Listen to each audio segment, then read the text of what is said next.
The scent of sandalwood lingered faintly in the air, a comforting constant in Pei Sinian's home. Sunlight filtered through the sheer curtains, casting long shadows across the polished wooden floor. Shen Nian sat perched on the edge of the sofa, her hands clasped tightly in her lap, the knuckles white. The silence of the room pressed against her, heavy and expectant. She hadn't spoken much since arriving at her uncle's doorstep, a whirlwind of emotions swirling within her, a chaotic storm she couldn't yet articulate. Pei Sinian watched her from across the room, his gaze filled with a quiet concern that mirrored her own inner turmoil. He poured a cup of tea, the delicate porcelain clinking softly against the saucer, a small sound that seemed to reverberate in the stillness. He offered it to her, his hand steady, his voice gentle. "Drink something warm, Nian Nian." She accepted the cup, her fingers brushing against his. The warmth seeped into her cold hands, a small comfort in the face of the chilling indifference she had escaped. She raised the cup to her lips, the fragrant steam swirling around her face, momentarily obscuring her vision. The taste was familiar, a comforting blend of herbs and spices, a taste of home, a home she had never truly known within the walls of the Shen mansion. "Are you all right?" he asked, his voice soft, almost hesitant, as if afraid to break the fragile peace that had settled between them. She took another sip, the warmth spreading through her, a stark contrast to the icy emptiness that had become her constant companion. She swallowed, the lump in her throat making it difficult to speak. "Uncle," she began, her voice barely a whisper, raspy from disuse. Her heart pounded against her ribs, a frantic bird trapped in a cage. Could she truly speak? Could she finally unleash the words that had been clawing at her throat for so long? He waited patiently, his silence a gentle encouragement. He didn't press, didn't pry. He simply offered her the space she needed, the understanding she craved. His presence was a silent promise, a reassurance that she was safe, that she could finally let go. She looked down at the teacup in her hands, the swirling leaves mirroring the turmoil within her. She closed her eyes, taking a deep breath, trying to steady the trembling that ran through her. The memories, vivid and sharp, flashed before her eyes, the cold dinners, the ignored pleas, the constant feeling of being invisible, a ghost haunting the halls of a house that was never truly hers. She opened her eyes, her gaze meeting his. They never truly saw me, uncle," she whispered, the words heavy with unspoken pain. I was just a shadow in their lives." The words hung in the air, heavy with the weight of years of suppressed emotions. A single tear escaped her eye, tracing a path down her cheek, a silent testament to the pain she had endured. She quickly wiped it away, ashamed of her weakness. She had learned to hide her tears, to bury her emotions deep within, a survival mechanism in a world that offered little comfort. Pei Sinian's expression darkened, a flicker of anger flashing across his usually calm features. He reached out, his hand hovering over hers, hesitant to touch, as if afraid to shatter her fragile composure. He retracted his hand, clenching it into a fist, the knuckles white against his skin. He took a deep breath, composing himself. "Tell me, Nian Nian," he said, his voice low and steady, "tell me everything." And so, she did. The words tumbled out, a torrent of suppressed emotions finally finding release. She spoke of the constant neglect, the subtle cruelties, the gnawing feeling of being an outsider in her own home. She spoke of the lavish parties thrown for Shen Nian, the expensive gifts showered upon her brothers, while she was left with hand-me-down clothes and a constant feeling of inadequacy. She spoke of the gnawing hunger, the empty stomach, the nights she spent crying herself to sleep, clutching a worn-out teddy bear, her only source of comfort in a world that offered none. They never even noticed, she choked out, the tears now flowing freely down her cheeks. They were so busy with their own lives, their own concerns, that they never even noticed that I was starving. The bitterness in her voice was palpable, a raw wound exposed to the air. "You've been pleasing the Shen family for so long," she said, her voice trembling with a mixture of anger and despair, "but you haven't even had a full meal. In this life, my family only has my uncle. As for the Shen family, all they have done to me I will never forget." The silence that followed was heavy with unspoken understanding. Pei Sinian listened, his face a mask of controlled fury, his heart aching for the pain she had endured. He had suspected, he had seen glimpses of the neglect, the subtle slights, but he had never truly grasped the depth of her suffering. He had failed her, he realized with a pang of guilt. He had been so busy with his own life, his own work, that he had allowed this to happen. He reached out, taking her hand in his grip firm and reassuring. "I'm so sorry, Nian Nian," he said, his voice thick with emotion. "I should have done more. I should have seen." She looked at him, her eyes filled with a mixture of pain and gratitude. "It's not your fault, uncle," she whispered, her voice hoarse from crying. "You were the only one who ever cared." He squeezed her hand, his gaze unwavering. "You're safe now, Nian Nian," he said, his voice filled with a fierce protectiveness. "I won't let them hurt you again." And in that moment, in the quiet sanctuary of his home, surrounded by the comforting scent of sandalwood, Shen Nian felt a glimmer of hope, a flicker of resilience ignite within her weary heart. The Shen family may have discarded her, but she was not broken. She would rise from the ashes, stronger and more determined than ever. The college entrance exams loomed ahead, a beacon of hope, a promise of a future free from the shadows of the past. She would succeed, not for them, but for herself. She would build her own life, her own happiness, brick by brick, until the towering walls of the Shen family's indifference were nothing more than a distant memory. The opulent chandelier cast a cold, sterile light across the Shen family's lavish living room. Shen Huijin tapped a restless finger against the polished mahogany of the side table, the rhythmic click echoing the disquiet in his heart. He could still see the bewilderment in his father's eyes, the slack jaw and the tremor in his hand as he held the bank statement. 7,200 yuan. A pittance. A mere fraction of what they spent on a single family dinner. And yet, that paltry sum represented 2 years of Xiaoyu's salary, the nanny they'd ostensibly hired for Shen Nian. He shifted uncomfortably, the plush velvet cushion offering no solace. He recalled Shen Nian's quiet presence, a shadow flitting through the periphery of their opulent lives. Had they truly been so blind? So engrossed in their own world of privilege that they hadn't noticed the silent suffering unfolding right under their noses? He remembered the rare occasions he'd encountered her in the hallways, the slight stoop of her shoulders, the downcast gaze that seemed to avoid meeting anyone's eyes. He'd dismissed it then as shyness, as introversion. Now, the memory pricked at his conscience like a shard of glass. "The clothes you're wearing was changed by the nanny Zhang. She also helped you clean your room. It's the same as before. 200 a month. 7,200 yuan. How is that possible?" His father's voice, usually booming with authority, now held a bewildered tremor. Shen Chang's face, usually ruddy with robust health, had paled to an ashen gray. He looked smaller, somehow, diminished by the weight of the revelation. Song Chunlin, their mother, sat rigid on the silk-upholstered sofa, her perfectly manicured hands clasped tightly in her lap. Her lips moved silently, forming words that never quite found their voice. Denial.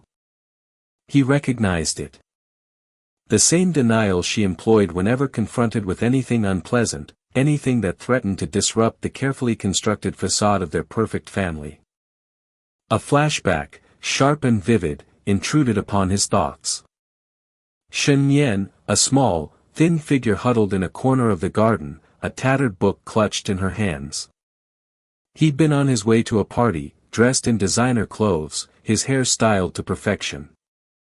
He'd glanced at her, a fleeting, dismissive glance, and then continued on his way, the image fading quickly from his mind. Now, that image was etched into his memory, a stark reminder of his own callous indifference. Shen Huili paced restlessly, running a hand through his already disheveled hair. I just assumed she preferred being on her own," he stammered, his voice laced with a defensive edge. "She never complained. Never asked for anything." A bitter laugh escaped Shen Huizhou's lips. "Never asked for anything because she knew it would be pointless," he said, his voice dripping with self-reproach. "We created an environment where she felt she couldn't ask. We neglected her." His gaze fell upon a framed family portrait on the mantelpiece. Shen Nian was there, on the edge of the picture, her small face barely visible in the shadow of Shen Wan'er's elaborate dress. Another flashback. This time, it was the dining room. Shen Nian sitting silently at the far end of the long table, picking at a meager portion of rice. The rest of the family, engrossed in their own conversations, barely acknowledging her presence. The clatter of cutlery, the murmur of voices, the aroma of delicious food, all of it now seemed to mock him, a symphony of their collective neglect. Xiaoyu's voice, trembling but resolute, cut through the tense silence. "She has been living in the utility room and he was always hungry." Her words hung in the air, heavy with unspoken accusations. The image of their spacious, unused utility room flashed in his mind. Cold, damp, devoid of any comfort. A stark contrast to the luxurious bedrooms they each occupied.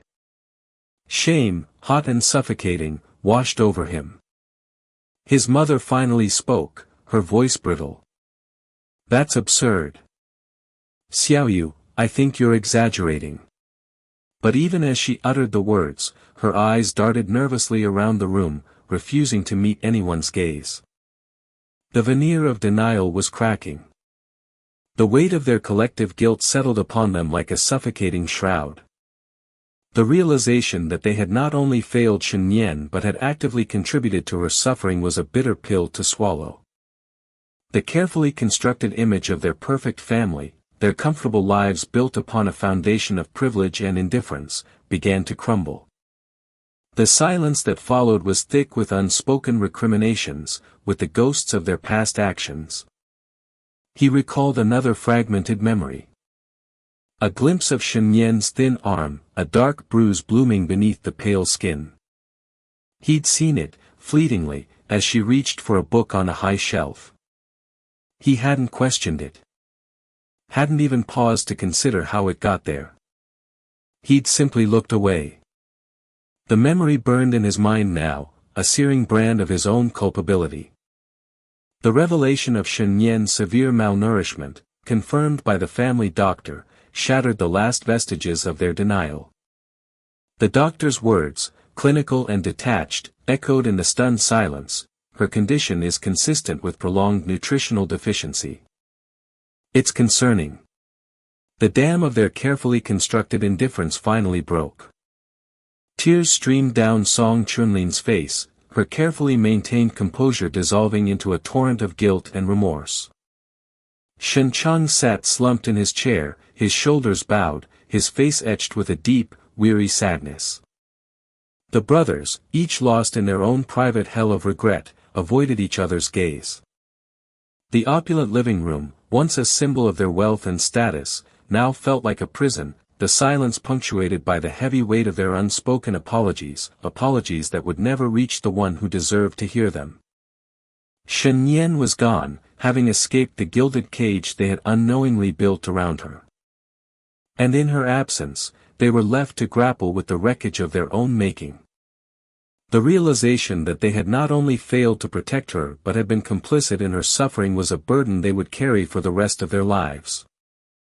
The air hung thick and heavy, shimmering with the oppressive heat of early summer. Jianda High School affiliated middle school buzzed with a nervous energy, a hive of anxious anticipation. The red banners proclaiming "Congratulations to the graduating class" flapped listlessly in the humid breeze, their celebratory message at odds with the taut faces of the students gathered around the notice boards. This was the day. The day their futures, meticulously crafted or haphazardly stumbled upon, would be revealed in stark black and white. The college entrance exam results.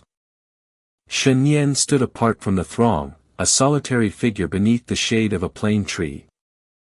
Her hands, clasped tightly in front of her, were clammy despite the heat. She hadn't slept properly in days, the fear of failure a constant, gnawing presence.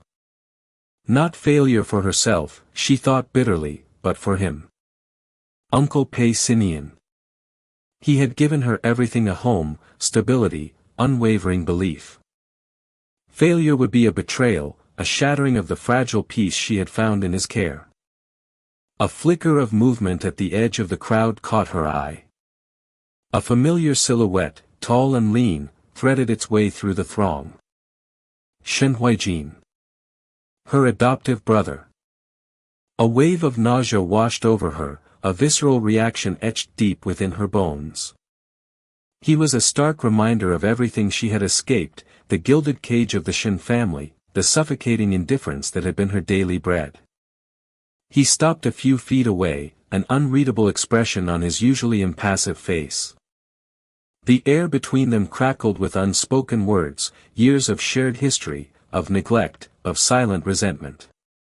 He looked different, Shen Nian realized. Thinner, the sharp angles of his face more pronounced. The casual arrogance that had always clung to him like an expensive cologne seemed to have faded, replaced by something akin to dainty. Shen Nian, he finally said, his voice a low rumble that barely carried over the excited chatter of the students. Her heart hammered against her ribs, a frantic bird trapped in a cage. She forced herself to meet his gaze, her own expression carefully blank. Shen Nian. He shifted his weight, his hands shoved deep in his pockets. Heard you were taking the exams here. It wasn't a question. Shen Nian remained silent, her eyes fixed on the swirling patterns of the pavement beneath her feet. Each pebble, each crack, seemed to hold a memory, a shard of the past she desperately tried to bury. How did you do? He asked, the words seemingly dragged from him against his will. A bitter laugh threatened to bubble up from her throat. How did she do? After years of being treated as an afterthought, a shadow in the opulent Shen household, after being denied the tutors, the resources, the very encouragement that had been lavished upon her siblings. She wanted to scream, to unleash the years of pent-up anger and resentment. But she didn't. She wouldn't give him the satisfaction. She wouldn't give any of them the satisfaction. It doesn't concern you, she said, her voice low and steady, a testament to the hard-won composure she had cultivated. He flinched, a flicker of something akin to hurt crossing his features. It was gone as quickly as it appeared, masked by the familiar indifference. Father Motherthy, he stammered, then stopped, as if the words were choking him. She didn't need him to finish the sentence. She knew what he meant. They were curious. Perhaps even worried. The thought was absurd, laughable. Their concern was a belated, hollow gesture, a pathetic attempt to reclaim a relationship they had never bothered to cultivate. Turning away, she moved towards the notice board, the sea of faces blurring around her. The numbers swam before her eyes, a dizzying array of hopes and disappointments. She scanned the list, her breath caught in her throat. There it was. Her name. And next to it, a number that seemed to burn itself onto her retinas. 720. The highest score in the entire country. A strange calmness descended upon her, a sense of detachment that bordered on surreal.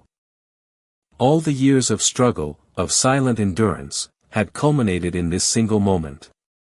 It was a victory, not just for herself, but for Uncle Pei Sinian, the only person who had ever truly believed in her. She turned back to Shen Nian, a faint smile playing on her lips. Uncle, she said, her voice clear and steady, each word imbued with a quiet power. I got my transcript. You'll know I got 720 points. The first in the country. The blood drained from his face, leaving him ashen. He stared at her, his eyes wide with disbelief, his lips parted in a silent bow. The carefully constructed facade of indifference crumbled, revealing the raw shock beneath. He opened his mouth to speak, but no words came out. Shen Nian didn't wait for his response. She turned and walked away, leaving him standing there, a statue carved from disbelief and regret. The sunlight filtering through the leaves dappled the pavement before her, each patch of light a small, shimmering promise of the future she would now build for herself. A future free from the shadows of the Shen family. A future bathed in the warmth of her own hard-won success. The chandelier's crystalline facets scattered fractured light across the ballroom, casting a shimmering net over the celebratory scene. The air, thick with the aroma of expensive perfume and the murmur of polite conversation, felt suffocating to Shen Nian. Each congratulatory pat on the back, every forced smile directed her way, grated on her nerves like sandpaper. Top scorer in the college entrance exams. A feat no one, least of all the Shens, had expected. She clutched the award certificate, the embossed lettering digging into her palm, a tangible symbol of her escape. A shadow fell across her. Nian Nian, a voice, smooth as polished jade, called out. It was Shen Huaijin, her eldest adoptive brother. He held a champagne flute, its contents swirling like the unease in Shen Nian's stomach. Congratulations. We're all very surprised. He offered a tight-lipped smile, the kind one gives a distant acquaintance, not a sister. Surprised, she echoed internally. Not proud. Not happy. Surprised. The word hung in the air, a testament to their ingrained perception of her as the quiet, unremarkable shadow in their opulent lives. Thank you, she replied, her voice barely a whisper, each syllable coated in a bitterness they couldn't possibly taste. She wanted to scream, to tear the elegant mask from their faces, to expose the years of indifference, the casual cruelty they disguised as benign neglect. But years of practiced silence had built a wall around her, a fortress of composure that even she struggled to breach. Shen Huaili and Shen Huaizhou, the other two brothers, joined them, their faces mirroring Huaijin's strained politeness. They offered perfunctory congratulations, their eyes flitting away, unable to meet her gaze. Guilt, she realized, a flicker of cold satisfaction sparking within her. They feel it now, the weight of their complicity. The thought offered a sliver of solace amidst the suffocating atmosphere of forced celebration. Nian Nian, your mother and father are looking for you, Huaili said, his voice carefully neutral. The mention of her adoptive parents, her captors, sent a shiver down her spine. She could feel their eyes on her from across the room, Song Chunlin's painted smile, Shen Chang's forced joviality. The performance was sickening. For years, they had turned a blind eye to her suffering, their attention solely focused on their favored daughter, Shen Wana, who now stood beside them, radiant in a designer dress, oblivious to the undercurrents of tension swirling around her. Shen Nian took a deep breath, steeling herself for the inevitable confrontation. As she approached, Song Chunlin reached out, her hand hovering just above Shen Nian's arm, not quite touching. Nian Nian, dear, such a wonderful achievement. We're so, she paused, searching for the right word, proud. The word felt hollow, devoid of genuine emotion. Shen Nian could see the calculations in her eyes, the frantic attempt to salvage appearances. Shen Chang cleared his throat. Your usual grades are only enough for a junior college. How could you? The unspoken accusation hung in the air, thick with suspicion. The implication was clear, she had cheated. The casual cruelty, the ingrained distrust, it was all there, laid bare in that single, unfinished sentence. A wave of nausea rolled over Shen Nian. This was it. The breaking point. The carefully constructed wall of composure began to crumble, replaced by a surge of raw, unfiltered anger. "My family is over there," she said, her voice trembling but firm, her gaze fixed on a figure standing near the entrance.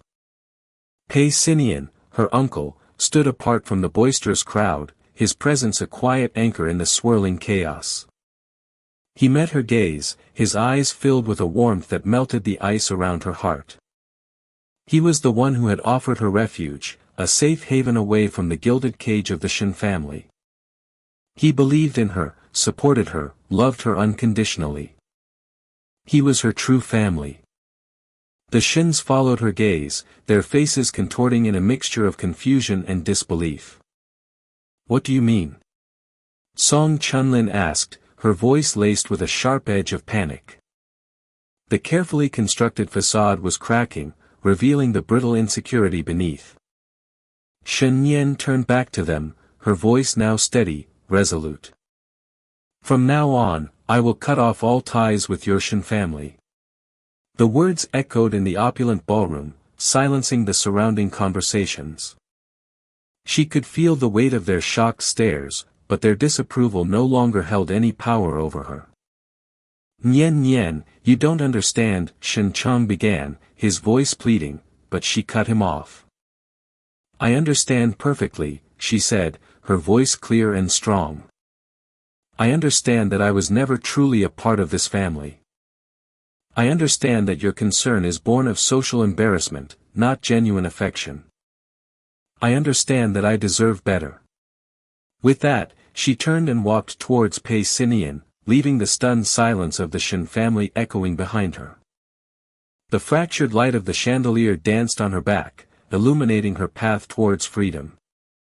The banquet, the award, the Shens, they were all fading into the background, insignificant details in the tapestry of her new life. A life where she was finally free to be herself, to choose her own family, to forge her own destiny. And in that moment, amidst the lingering scent of perfume and the fading echoes of their disbelief, Shen Nian felt a profound sense of peace. The opulent chandelier in the Shen family dining room seemed to mock the silence that had fallen. Crystal prisms cast fractured light across the polished mahogany table, reflecting in the untouched delicacies that remained. Song Chunlin stared at the empty chair where Shen Nian usually sat, a cold knot tightening in her stomach. She hadn't realized how much she relied on that quiet presence, that subtle reminder of the responsibility she had so carelessly ignored. The banquet, meant to celebrate Shen Wan'er's acceptance into a prestigious university, had ended abruptly, shattered by the revelation of Shen Nian's suffering. Pei Sinian's words, sharp and accusatory, still echoed in the room. "You've built your happiness on her misery," he had said, his voice resonating with a chilling calm that was far more terrifying than any outburst. "And I won't let you destroy her any further." He had taken Shen Nian then, her small frame swallowed by his protective embrace, leaving the Shen family in stunned silence. Now, days later, that silence had become a suffocating weight. Shen Huijin paced the room restlessly, the guilt gnawing at him.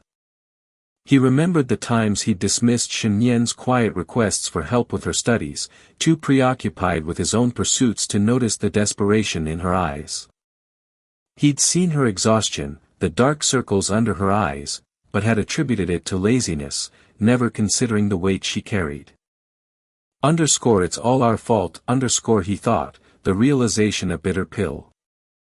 We pushed Nian Nian into the abyss step by step, Shen Huili sat slumped on a nearby sofa, his face pale and drawn.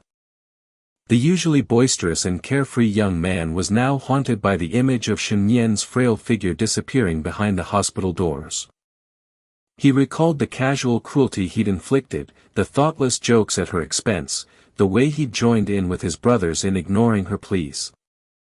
He'd never meant to cause real harm, but his indifference had been a weapon nonetheless. He clenched his fists, the guilt a physical ache in his chest. Underscore I must make Nian Nian forgive me. Underscore he vowed silently, the thought a fragile flicker of hope in the darkness. Shen Huaizhou, the eldest, remained outwardly stoic, but his tightly controlled expression betrayed the turmoil within. He had always prided himself on his rationality, his ability to see the bigger picture. But he had failed to see the suffering right under his nose, blinded by his ambition and the pressure to uphold the family's image. The silence in the house was broken by the shrill ring of the telephone. Song Chunlin flinched, her hand trembling as she reached for the receiver. The news was worse than she feared. Pei Group announced that it will never cooperate with us. The word struck her like a physical blow. The Pei Group's withdrawal meant the loss of a crucial partnership, jeopardizing the Shen family's business empire. The consequences of their actions were finally catching up to them. The color drained from Song Chunlin's face as she replaced the receiver. Her carefully constructed world was crumbling, and she didn't know how to stop it. She looked at her sons, their faces mirroring her own despair, and a wave of helplessness washed over her. "What have we done?" she whispered, the question hanging heavy in the air. The days that followed were a blur of frantic meetings, desperate phone calls, and mounting losses. Business partners, once eager to collaborate, now distanced themselves, their polite refusals a thinly veiled condemnation. The Shen family's reputation, once their greatest asset, was now tarnished beyond repair. Shen Huaijin, driven by guilt and a desperate need to redeem himself, tried to contact Shen Nian. He visited Pei Sinian's apartment, his heart pounding with a mixture of hope and dread. But the door remained closed, his pleas unanswered. He stood outside for hours, the rejection a physical pain. He imagined Shen Nian inside, safe and warm, surrounded by the care and affection she had been denied for so long. The thought brought a strange mix of relief and anguish. He deserved this rejection, he knew. He had failed her, and now he had to live with the consequences. He returned home, the weight of his failure pressing down on him.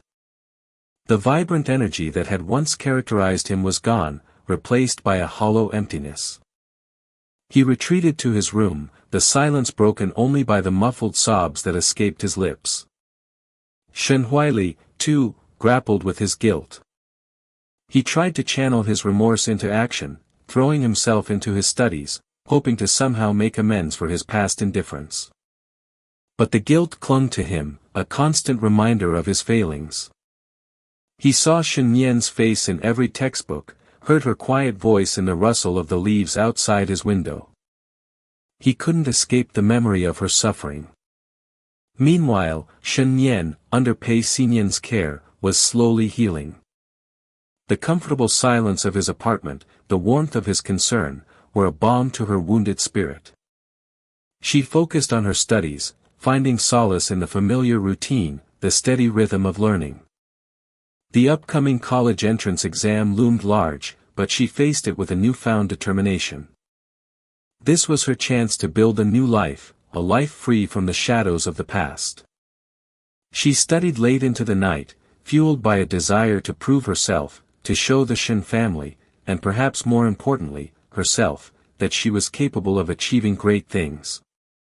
News of the Shen family's downfall reached her, but it evoked no sense of triumph, only a quiet sadness. She didn't want revenge, only peace. The college entrance exam arrived, and Shen Nian faced it with a calm focus she hadn't thought possible. As she filled in the answers, she felt a sense of liberation, a sense of control over her own destiny. She was no longer the quiet, neglected girl in the shadows. She was Shen Nian, strong and resilient, ready to face the future on her own terms. When the results were announced, Shen Nian's name was among the top scorers. She had done it. She had escaped the abyss and emerged victorious. The news reached the Shen family, a stark reminder of what they had lost. They had driven away the very person who could have been their salvation. Their empire was crumbling, their reputation tarnished, and their family fractured. And in the midst of their ruin, Shen Nian was rising, a phoenix from the ashes, ready to embrace a new beginning. The late afternoon sun cast long shadows across the polished wooden floor of Pei Sinian's study. Dust motes danced in the golden light, a silent ballet echoing the quiet rhythm of Shen Nian's pencil scratching across paper. She was engrossed, brows furrowed in concentration as she wrestled with a particularly challenging physics problem.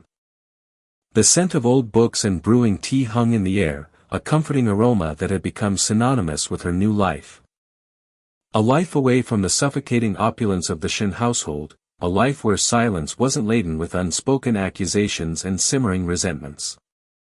Here, silence was a gentle blanket, a space for her thoughts to unfurl, to stretch, to finally breathe.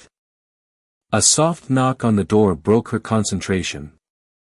"Come in," she called, her voice still holding the slight tremor that had become a permanent fixture after years of walking on eggshells. Pei Sinian entered, a warm smile softening the sharp angles of his face. He held a steaming mug in one hand and a small, velvet box in the other. "A little something to celebrate," he said, his voice a low rumble that held an undercurrent of affection. Shen Nian's heart fluttered. Celebrations were a foreign concept, a luxury she had never been afforded in the Shen household.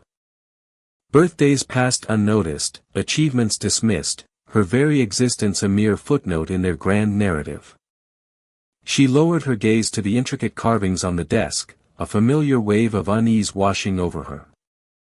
"Why celebrate me?" The question echoed in her mind, a ghost of the Shen family's dismissive indifference. Pei Sinian placed the mug before her, the warmth seeping through her fingers. "Your exam results came in. Top of your class," he said, his eyes twinkling with pride. He opened the velvet box, revealing a delicate silver ring adorned with a single, brilliant sapphire. Its facets caught the light, throwing tiny sparks of blue across the room. She stared at the ring, mesmerized. It was more beautiful than anything she had ever owned, a stark contrast to the hand-me-down clothes and chipped trinkets that had been her lot in the Shen family. I don't know what to say," she stammered, her throat constricting with a mixture of gratitude and a strange, unfamiliar sense of worthiness. "You don't have to say anything," Pei Sinian replied softly. He took her hand, his touch gentle yet firm. Her fingers were still calloused from years of chores, a stark reminder of the life she had left behind. He slipped the ring onto her finger, the cool metal a soothing presence against her skin. "I will never lose to you," he murmured, his words echoing a private conversation they'd shared weeks ago about her fears and insecurities. "This ring is called the crown. It's priceless, like you." Tears welled in Shen Nian's eyes, blurring her vision. It wasn't just the ring, it was the gesture, the acknowledgement, the unwavering belief in her that she had craved for so long. Priceless. The word resonated deep within her, shattering the carefully constructed walls of self-deprecation the Shen family had built around her. She looked up at Pei Sinian, her gaze filled with a mixture of gratitude and burgeoning self-worth. For the first time in her life, she felt truly seen, truly valued. The following weeks unfolded in a tranquil rhythm of study and quiet companionship. Shen Nian threw herself into her university preparations, her newfound confidence fueling her ambition. The memories of the Shen family's callous indifference began to fade, replaced by a growing sense of self-assurance. She visited them once, a brief, awkward encounter fraught with unspoken accusations and thinly veiled resentment. Shen Huijin, Shen Huili, and Shen Huizhou, her adoptive brothers, hovered in the background, their faces etched with a mixture of guilt and bewilderment. They had finally realized the extent of her suffering, the depth of their own complicity. Their belated remorse, however, offered little solace. The damage was done, the bonds irrevocably broken. Song Chunlin and Shen Chang, her adoptive parents, remained stubbornly entrenched in their denial, their words laced with thinly veiled accusations of ingratitude. Shen Wan'er, her adoptive sister, remained oblivious, her world untouched by the storm that had ravaged Shen Nian's life. The visit served as a stark reminder of the chasm that now separated her from the family she had once longed to belong to. Leaving the opulent Shen mansion, she felt a sense of liberation, a final severing of ties. The weight of their judgment no longer held her captive. She was free. Back in the quiet sanctuary of Pei Sinian's study, Shen Nian found solace in her books, in the gentle hum of the city outside, in the simple act of breathing without fear. The sapphire ring on her finger became a tangible symbol of her newfound strength, a constant reminder of her own worth. She was no longer the timid, neglected girl who had lived in the shadows. She was Shen Nian, a survivor, a scholar, a young woman with a future as bright as the sapphire on her finger. The crown was hers, not by birthright, but by virtue of her resilience, her unwavering spirit, and the unwavering love of the man who had chosen to see her, to believe in her, to finally give her the home she had always longed for. The silence that now surrounded her was no longer the suffocating silence of neglect, but the peaceful silence of contentment, the quiet hum of a life finally blooming.